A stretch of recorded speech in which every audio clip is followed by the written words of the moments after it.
So, see, comments are good. Comments are good. I just realized I didn't have the sound on. The whole time I'm just... So, you know what? I will start over. I missed locking in the sound before I hit go. That happens sometimes. So, here we go. I'm going to roll it back. I'm Charles McFall, Georgia Institute of EMS. I'm going to blame it on the cold. I've got a little cold today. It's the cold's fault that there was no sound to start with. Today's topic is going to be about how to be a good student.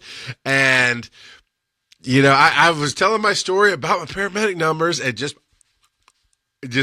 running my mouth with no sound because I can hear you I can hear me in my headphones. So thank you for mentioning that I needed to turn on the microphone to the broadcaster in order for everybody to hear sound. All right, quick refresh. How to be a good student is what I'm going to be talking about today. And I said hello to Chef Jax. Hello, hey, Yvette Blanco. Hello, Kelly. I said hello, Paul. So hello to everybody thanks for being here. I shared this on my page, of course, here on Georgia Institute of EMS. Love the likes and shares. I see you guys putting that up there. So we're going to get into how to be a good student here in a second, but my path real quick, since I've already talked about it for a minute, but nobody heard that part, is in 1996, I got my EMT numbers, and I worked for a while, went to one job for a little bit, then ended up in a good job. I stayed there for a little while, decided I wanted to get paramedic, and in the year 2000, towards the end of the year 2000, I got my paramedic numbers. So all said and done, I spent about 10 years active in the field on the ambulance. I left in 2006, still having my numbers. I left and went to work for an office that did cardiac rhythms. So I really just specialized in doing the cardiac stuff, sat at a desk, at a computer, started building my podcasting and media empire at that point. But I was reading heart rhythms on the computer and sending reports to doctors. Ultimately, because the whole burden of renewal fell on me, I let my numbers lapse. Now that was 2000, let's say 2008. Maybe 2010 at the latest, okay? I think it's around 2008, though, that I did that. So, no, anyway, it doesn't matter. Now it's 2017, and a new path has opened up for me to teach paramedic medicine, to teach EMTs, to teach all this kind of stuff. And obviously I'm doing that. I can do it here as a media specialist because this is a non-classroom environment. You get 0 credit for it. There's nothing you can take from these things to actually go and challenge a test. However, I can share a whole lot of information. We all know, and I was saying Chef Jax knows this, I know Kelly knows this, you learn a lot in a classroom. And classrooms are important because that's how they measure what you've done, right? So they can say, okay, you've done this much time. There's got to be some kind of standard for anything, right? Chef school, engineering school, paramedic school, they have to have some kind of standard. So you go to a classroom, you get classroom stuff. But learning's not always locked to the classroom. And I'm going to talk about being the good student today. Because especially with Georgia Institute of EMS, we expect you to be an adult. We expect you to want to learn. You're here. It's on you. We're a hybrid school, so only part of your time is spent in class.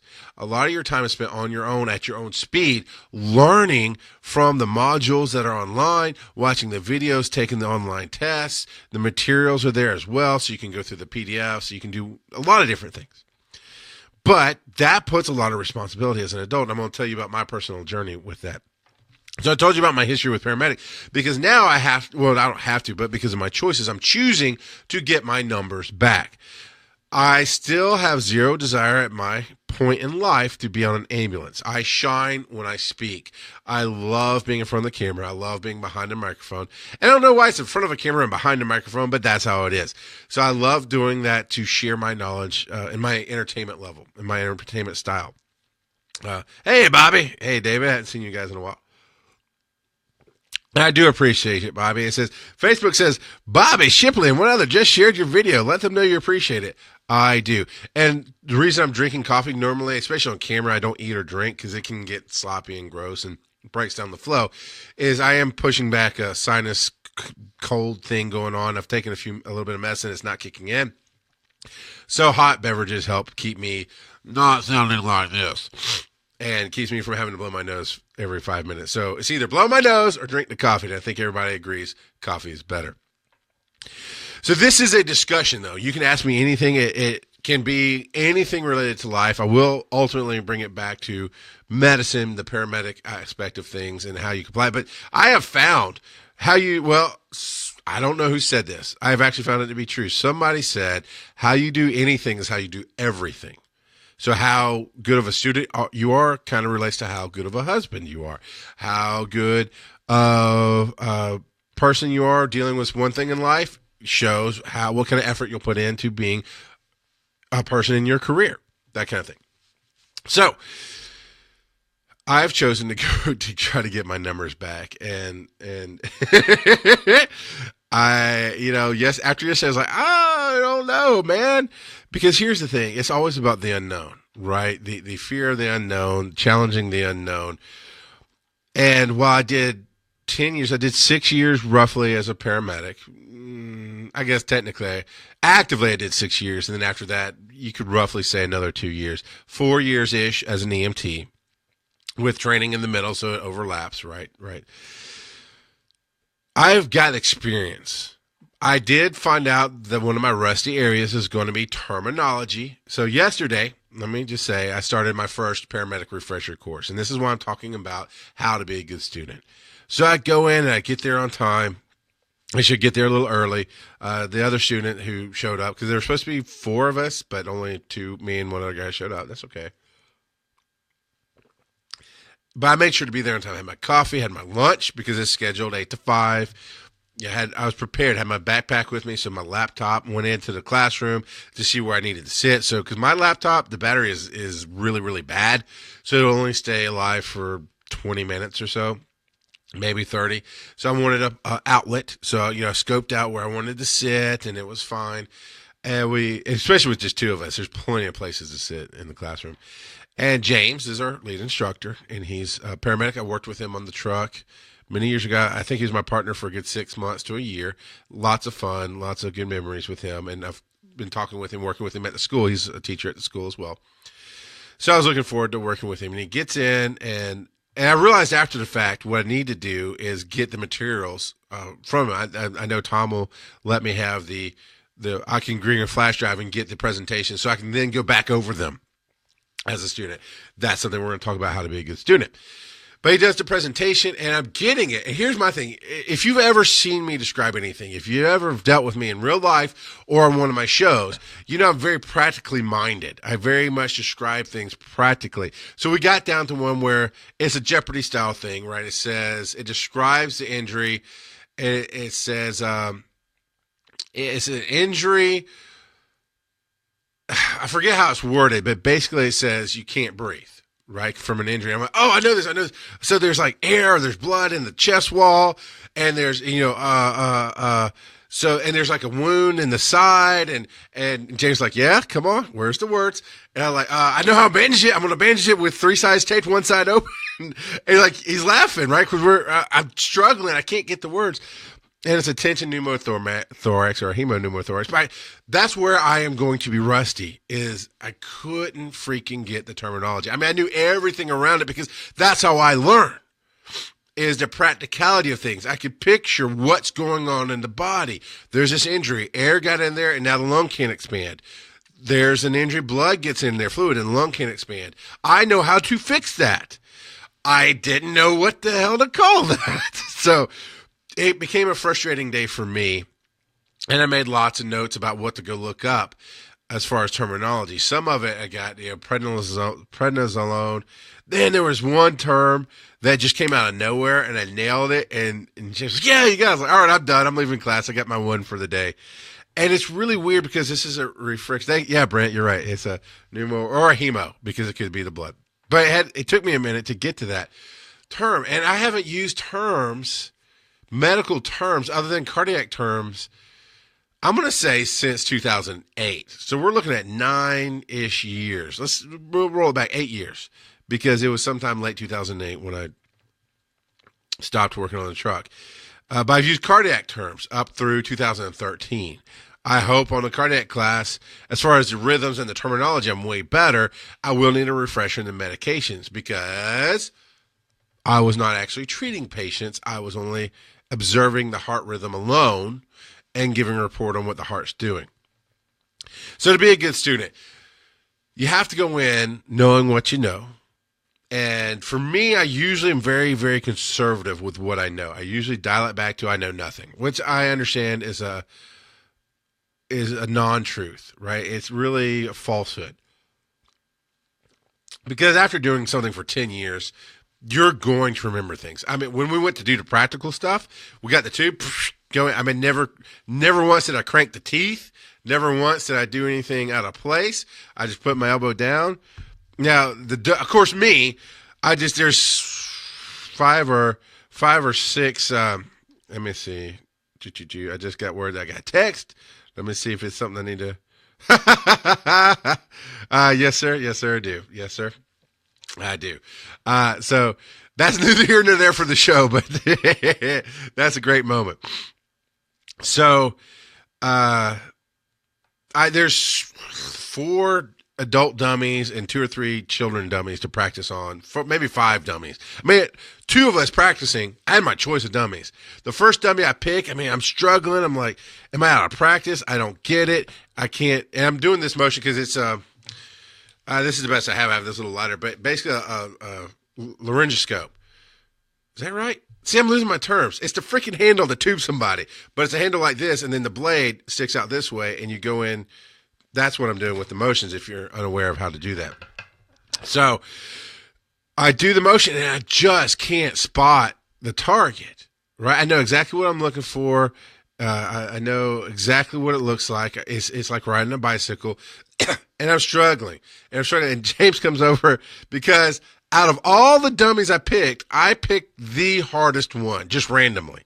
He goes, oh, yeah, that one's really anterior. And, of course, dummies are made of rubber and plastic, and I don't know. I'm assuming some kind of plastic mold on the inside to make it like a skull.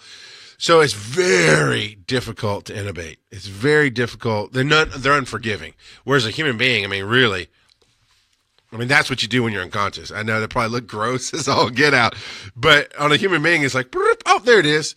Because I'm a strong man. I mean, look at these guns, right? I can lift a jaw fairly easily on a non-injured, non-neck injury patient. So he goes, man, you might want to start on a different one. That one's really anterior. It's really hard. So sure enough, I swap over to another one. Got it. Done. Got down on a kid. Got it. Done.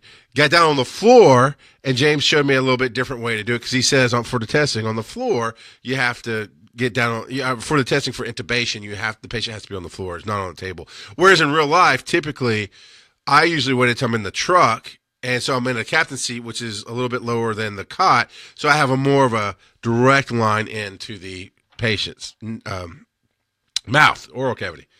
Anyway, my point is, physical stuff was no problem. Done, got it. Just like riding a bike. Oh, yeah. I mean, he watched me, too, because I asked him to watch me for testing purposes. So I know I have to hit certain check marks. So don't let me just be a old-time medic and, oh, yeah, my stuff's ready and go. Let me, make sure I walk through the steps. And I did just the first time. I went, yep, got this in, got the oral arrow in, we were going to bag. And we didn't do it like a test necessarily, but yeah, we're going to bag, but I didn't actually bag them. Got my tools ready, made sure I tested my cuff, made sure I measured my tube right, and boom, just like riding a bike. But the student part of it, the classroom part of it was difficult for 2 reasons. One, this is a refresher course, so this is designed to just, remind you, hey, really? For the most part, because and Tom can correct me, because I've never done this part of it. On that side as a teacher. I believe the refresher course is you, as an active paramedic, you show up, you go, yes, I remember this. The instructor is comfortable with what you know, but there's no test. There's no challenge at the end. There's no prove it. It's okay. You've been certified that you've gone back to the course. You refreshed everything. Oh, yeah, I forgot this, did that. Off you go. For me, it's different. And I apologize for the cold. I'm going to try to keep it as sanitary as possible today. But for me, it's different. For me, I will have to go challenge the National Registry Paramedic exam. So I'm trying to be considerate of the other students' time and saying, look, I understand I have a lot of ground to cover. I have always hated in a class where most of the classes, hey, we get it. And that one student's like, but what about this? But what about that?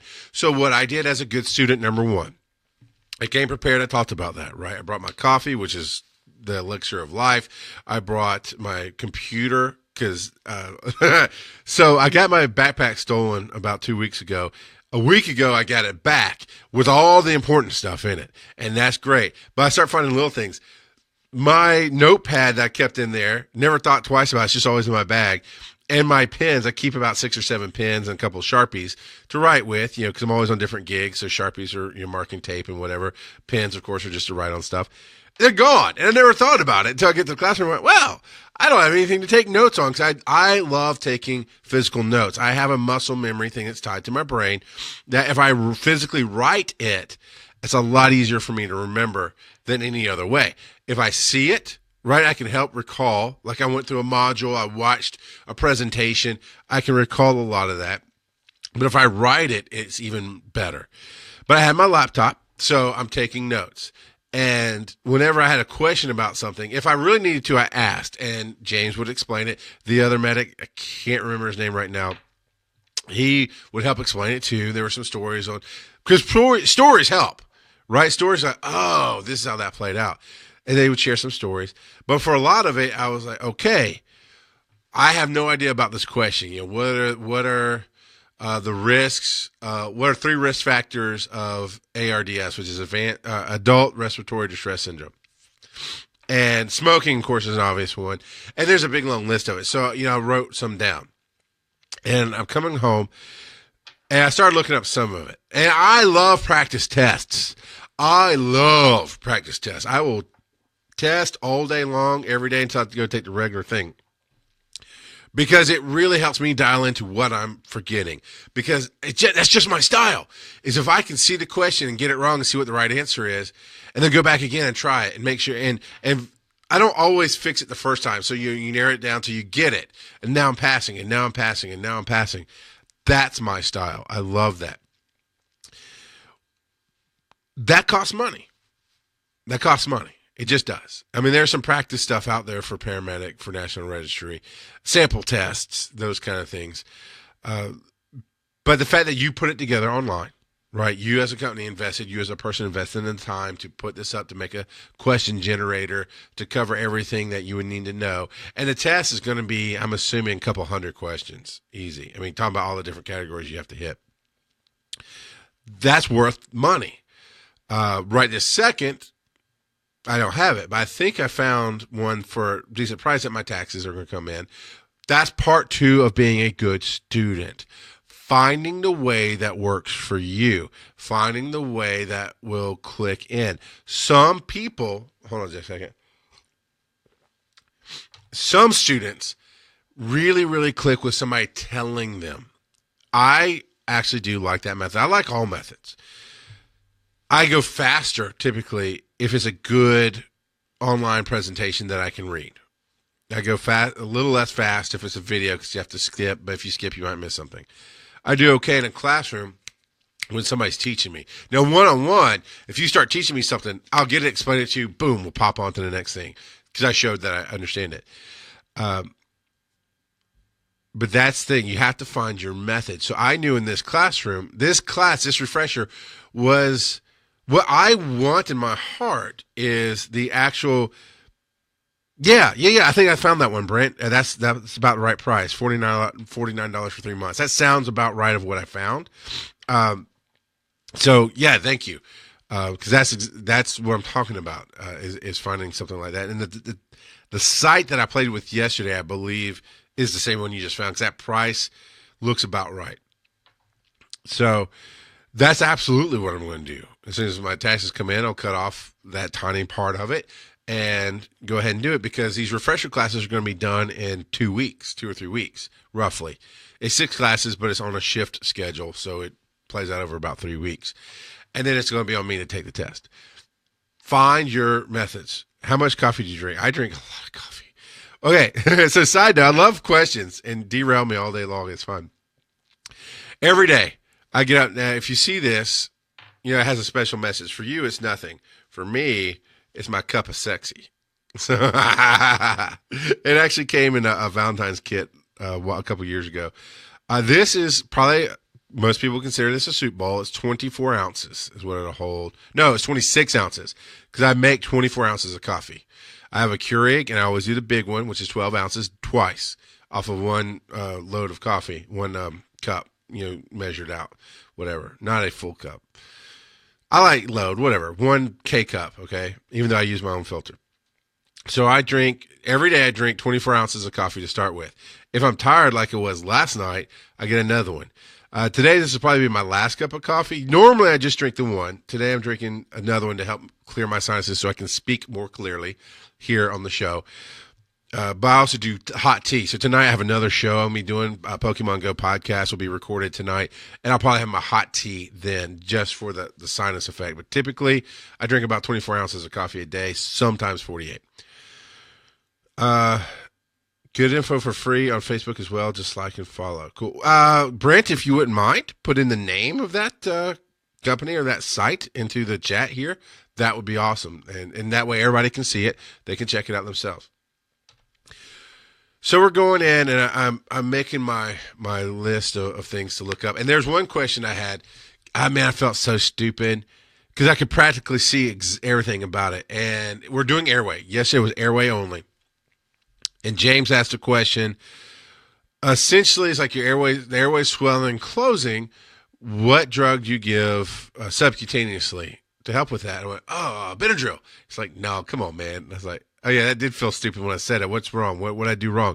And I'm racking my medic tests. Thank you, Brent. Medic tests. So I'm racking my brain, and I was like, I can see it. I remember I've actually done it in real life one time, and I'm closing my eyes to picture it, right? So I'm like, I remember practicing in school doing the subcutaneous we can even do it IM, right? Because we can do it a bunch of different ways without giving away the drug. And I was like, man, I just don't get it. It's freaking epi. And I was like, I felt so dumb. I was like, of course it's epi. Because we give an EpiPen for allergic reactions. People have that. You can do epi down the tube if you need to. That's one of the ways that you can get it to somebody. You can do epi IV. But I was just thinking epinephrine for cardiac arrest. And I asked another question that I since have followed up and learned. I said, why does epi reduce the swelling? And he goes, that's your homework, man. Go look it up. In a fun way, in a good way. And he was right. Because not all questions need to be asked in class.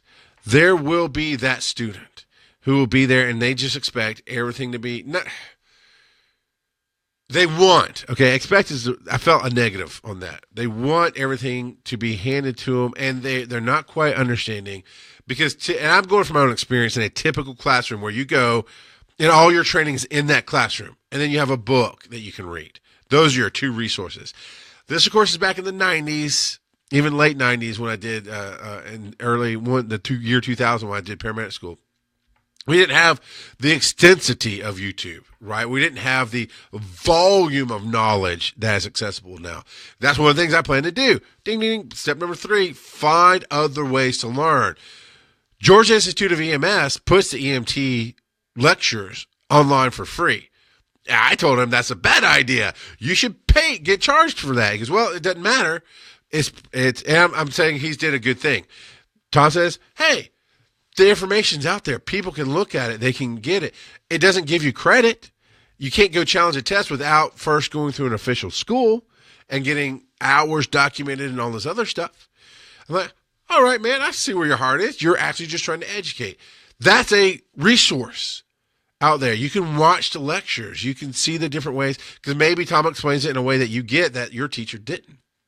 For me, I don't have the classroom now.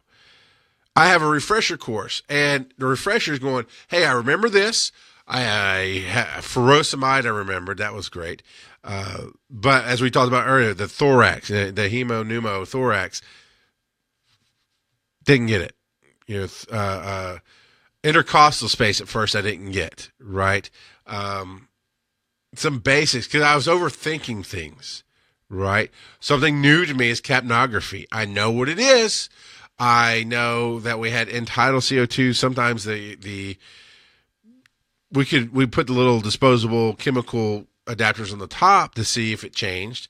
That's all I understood because it was new at the time I was in the field. Well, it was new to the company, at least at the time in the field. So I know if it changed, it said positive or whatever the color was. I knew it. You throw it away.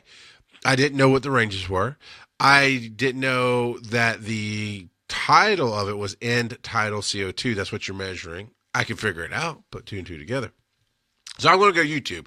I'm going to go to YouTube to see if I can see somebody or hear somebody discuss different aspects of airway. But in my opinion, I've got a couple of days to do airway, to really lock in airway 90%, because on Tuesday we're going into something else. Then on the Friday after that, we're going into something else. So know what you're doing. So another part of being a good student is going back to that in-classroom thing where the person, I always call them a kid, but because there was always usually a younger person in the class, but they go, I don't get it. Now I understand that. Sometimes,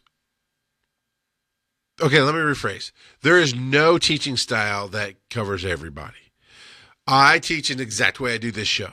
I will give you stories. I will relate it practically. I'll help you picture things in your mind.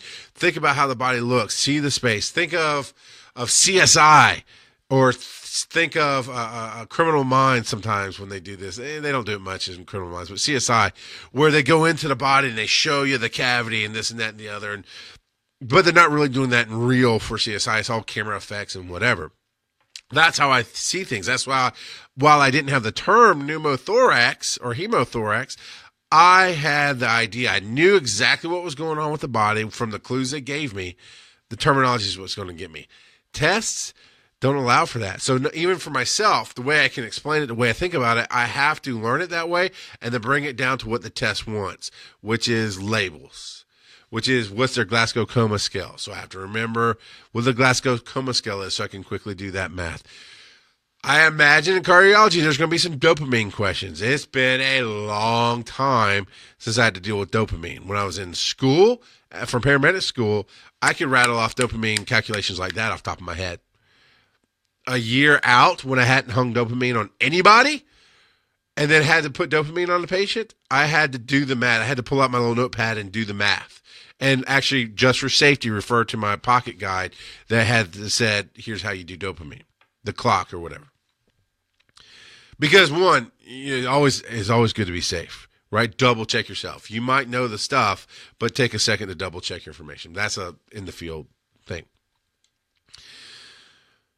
So it's tough. So find the way that works for you. I love James, man. Good memories with him. He worked with the other guy who's in the class, so it's a very friendly, sit around and talk kind of class. And that's what this class is designed for. It's designed to remind you of different areas. My concern, and this is something I expressed to Tom, and thank you for, again, Brent, thank you for Medic tests to check them out, because my concern was I am not going right back into the field after I'm actively working in. I'm going to challenge a difficult test that asks you a whole lot of stuff that you need to know. Holy crap, some of the stuff we went over yesterday was x-rays even. Now, you don't have access to that as a paramedic, but it would show an x-ray and says, what is the airway problem that we're seeing here? And one was epiglottitis, and I forget what the other one was. But I know enough about x-rays to go, I know this, whatever this area is right here, that shouldn't be there. And because it's upper respiratory and because it's a smaller skull, it looks like a kid. But beyond that, I don't know. And we flipped over into epiglottitis, which I was right on the edge of getting to. But that's the kind of thing. That's something you never practice in the field, for the most part. So now I'm going to kind of sit back and relax. I feel like I've drilled this in. And I would love more questions, more shares, those kind of things, for sure. But the biggest thing for me going in is the why. Why am I doing this? It's because Tom has been very encouraging about my teaching style. I know people definitely have responded in the past across different areas of life where I have taught. I've been a teacher. I was a great CPR teacher for a very long time. I was a paramedic captain, which means I trained the new people often on my trucks. I would get the new EMT or the new paramedic to ride with me for a while and teach them the ways of the company. So I'm raising kids, one's in 4th grade. Well, she's pushed ahead. She's in 5th grade and one's in 6th grade. And I've worked on my style to reach, because different people learn differently. So I feel comfortable in this, and the path has just opened up to. I'm looking very much forward to, once I'm past this, to what the future holds with Georgia Institute of EMS and beyond. Right. So now, once I get my numbers back, and then challenge and get the instructor certification behind that, then a whole new world has opened up to me to where I can do this. An interesting thing about what you say about your life is, at some point early on in my EMT career, I knew for what I wanted. I had zero desire in my heart to be a firefighter. Nothing against him. Love Travis Jones. He's one of my favorite firefighters in the world. Love my buddy Douglas Spencer. He's a fire chief in the state of Georgia. Good service. You do great work. Nothing about it appeals to me. Nothing. Climbing the ladder, both politically and physically, none of that appeals to me. And actually, at my weight and size and age at this point, I'd have a very difficult time even getting to the fire service, but that's neither here nor there. Early on in my career, I knew I loved medicine. I loved what went on with medicine. I understood medicine, and it flowed and it clicked. But when you just limit yourself to EMT or paramedic, at the time at least especially, there's very little room for advancement. And once you advance to a certain level, you're off the truck, right? You're at a desk running the company, or however that works in whatever system you're in. So I knew career-wise, it's top out at paramedic and work. And, of course, you'll get raises and stuff, but basically you're here. I'm the guy that I am. It's always bigger, better, better, more. It's always, I want to be running this place. However, I never had the desire to run the companies I was in. When I was at Newton, I had zero desire. Mike Luna was my boss. I forget the title. Director at the time. Watching what directors have to go through, especially in a hospital-based system. No, sir, I'm good. I have enough stress in my life as a paramedic. Watching what leaders have to do in the fire service. No, sir, I'm good. No, ma'am, I'm good. You fill in the blank, gender non-specific. I don't care. Private ambulance service, worked for National EMS. Okay, that one I kind of dug. That one I could kind of see rising up, but at some point I was like, I just knew my path was different. And here's what I said about my life before I even became a paramedic. I could see myself teaching at the end of my career. Later on in my career, I could work on a truck for a number of years and never put a number on it, just said a number of years. And I could teach. Then I left the field. Went to do the cardiology thing, got really, really good at cardiology. And it's funny what you practice, man. It is so interesting as part of being a good student. Here's some wisdom from the streets. The stuff you do all the time, you'll be surprised at what kind of expert you become. You'll turn around one day, and maybe in your area, you're doing a whole lot of diabetic calls. And all of a sudden, you'll be somewhere else on vacation, and somebody will start talking about something, and you'll be the expert to be able to drop in and go, oh, you're diabetic. It's this, and this. Because you do it all the time. I found even for the first year, when I did the cardiac work on the computer, where I saw the rhythms, before, when I was looking at heart rhythms, I'd want to be really close to the screen. I'd even give me a printout and look at the printout and make sure I saw secondary block or any of the bad juju you can have, right? Third-degree blocks, those kind of things. But after working on a computer and just seeing it all the time, and boom, that's that, and here I found this. And even being able to drill down and going, I think I found a hidden third-degree block. And finding that what you learn as ACLS and a paramedic is not the limit of cardiology for what they call heart rhythms. Because you can have extended first-degree block that looks like second-degree. And it's weird. You can have all kind of stuff going.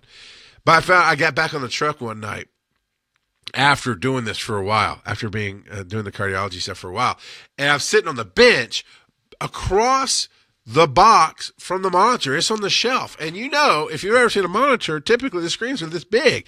And that's a literal representation on your Facebook screen right now. Put your fingers together. That's a LifePak 12. Maybe a little bit bigger, but not a ton bigger.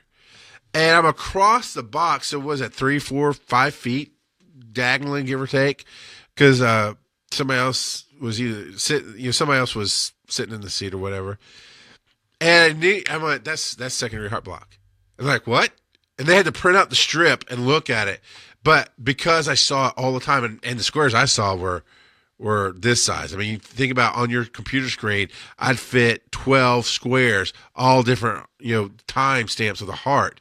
And I'm looking at this 3 inches, 4 inches of screen to identify the rhythm quickly. And it's crazy. And I went, wow, holy crap. Because I never considered myself good at heart rhythms, but doing it all the time, I got it.